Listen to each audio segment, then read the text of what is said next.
Good afternoon. I'm super excited to have you here. Thank you for being here today and thank you for joining me here.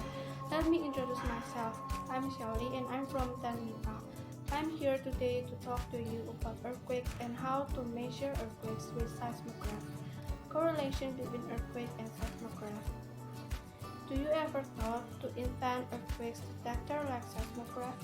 Do you know how earthquakes happen? I've divided my talk into 5 parts. In the first part, I would like to talk about the meaning of earthquake.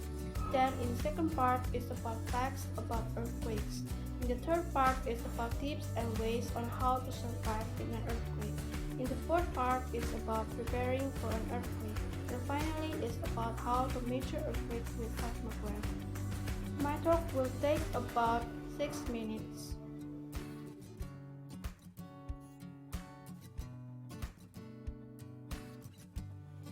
Now let's move to the first part of my talk, which is about the meaning of earthquakes. The meaning of earthquake. An earthquake is the shaking of the ground caused by the sudden breaking and movement of large sections or tectonic plates. That's all I want to say on the first part.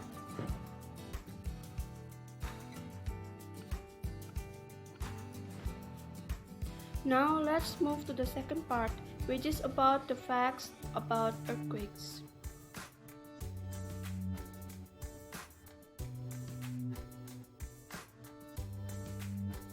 Six facts about earthquakes. First, the damage caused by earthquakes also depends on their depth and fault type. Second, scientists use the different speeds of seismic waves to locate the epicenter. Third, seismometers are used to measure the magnitude of earthquakes. Fourth, earthquakes kill approximately 8,000 people each year and have caused an estimated 13 million deaths in the past 4,000 years. Fifth, earthquakes are mostly caused by geological faults, but they can also be caused by landslides, nuclear testing, mine tests, and volcanic activity. Sixth, an earthquake under the ocean can cause a tsunami, which travels outward in all directions up to 600 miles or 970 kilometers per hour. It's like the speed of a jet.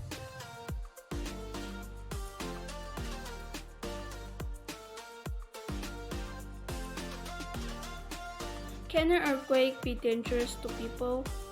Yes, earthquakes can be very dangerous if you are in the wrong place.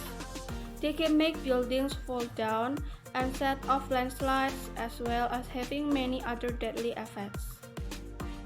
That's all I want to say on the second part.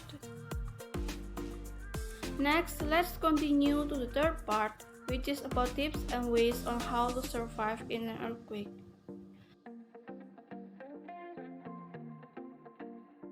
Tips and ways on how to survive in an earthquake. The first method is if you are in a vehicle, stay seated in your car and wait until the earthquake is over. Avoid roads, bridges, or ramps that might have been damaged by the earthquake. The second method is if you are in a building. Steady yourself, hold on a solid object or get to the floor so that you don't fall. Drop, cover, and hold on. Slowly and carefully leave the building. The third method is if you are outdoors. Move away from buildings, street lights, power lines, and anything else that could fall. Things like cell phones are handy for everyone. Because if one person is injured, another can dial for an ambulance. That's all I want to say on the third part. Then, let's move to the fourth part, which is about preparing for an earthquake.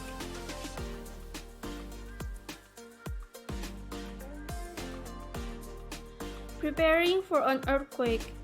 First, have emergency supplies stockpiled. For example, our torch, flashlight, first aid kit, money, simple clothing, and blankets. Second, have a survival plan for your home. Third, Learn how to shut off the water, the electricity, and the gas. Fourth, keep dangerous objects in a secure cabinet or on lower shelves. That's all I want to say on the fourth part. Finally, let's continue to the last part, which is about how to measure earthquakes with seismograph. Measure earthquakes with your own seismograph.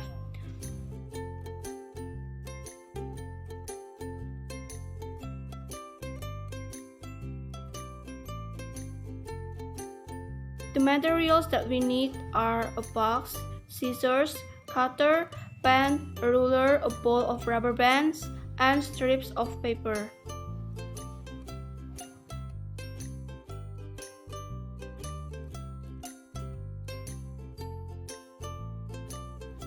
The steps are, first of all, we are going to take the box. Leave approximately 1 inch from each side of the box and mark it. Use cutter and cut it carefully. We have to cut a slit in the middle portion of the bottom, so we will mark it out first and join it. Remember that the width of the slit is a little more than the paper, so we will do the same thing on the other side. Take 2 rubber bands and we are going to loop it together. Pull out the small loop and go through the big loop and pull them apart. So join enough rubber bands to make a long length a little more than a meter.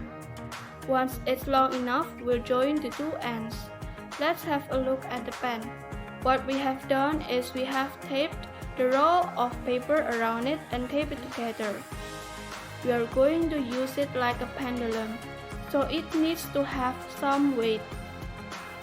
Let's get a box bag and we are going to wrap the rubber band around it.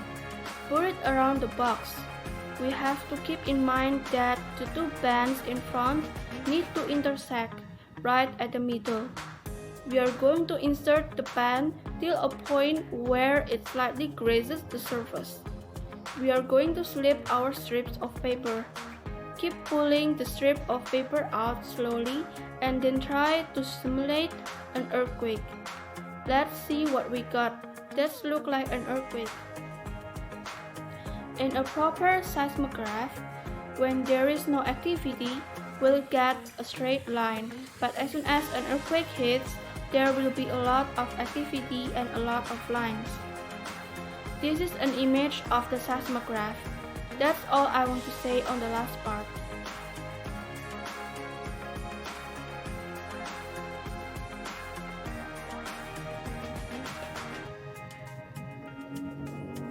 In conclusion, studying about earthquake is very important, and we could know how to survive when an earthquake happens. Besides, we also need to know how to make our own seismograph to detect an earthquake and protect us from the earthquake. Well, that's the end of my presentation. I hope you enjoyed it and thank you for listening.